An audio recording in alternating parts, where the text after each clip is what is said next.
Parshat Mishpatim is famous for all of the civil laws. And amidst the civil laws are the laws of damages. And we have the major categories of damages. There's the shore, there's an ox that goes out and causes damage either by goring or eating or trampling. There's the mother, there's the human being who causes damage with his actions.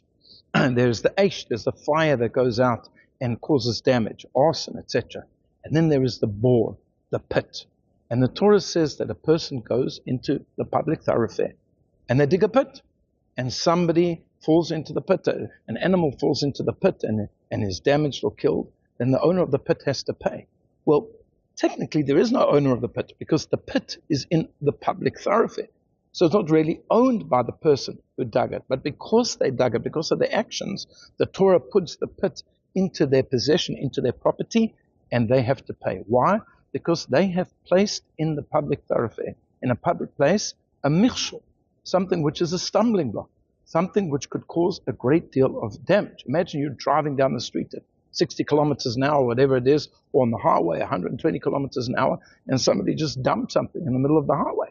And you drive into it. This could cause a terrible accident, damage to the car, and then other cars will bump into you from behind. It's a disaster waiting to happen.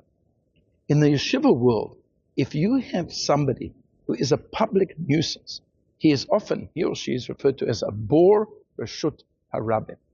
They are a pit in the public thoroughfare. They are just causing problems. Whenever you put them into a public situation, they are there to cause problems. They come to school, they cause problems. They come to shul, they cause problems. They come to a workplace, they cause problems everywhere they go. How do they do it? Well, it could be actual physical damage. They could be somebody who is a predator, a sexual predator. Or it could be somebody who is a Baal Lashon Hora. Baal Lashon Hora is always saying negative things about other people. Or they could be like Korach, a Baal Machloket. They are always getting involved in arguments with people and stirring up controversy and blaming this one and blaming that one. Such a person is a bor b'shut harabim, and they should be avoided at all costs. And they will pay for their actions. Sometimes even when they don't do something physical, but they say Lashon Hora, they say slander, they say gossip, or they stir the pot when there is already some type of an argument going on. They just feed into it.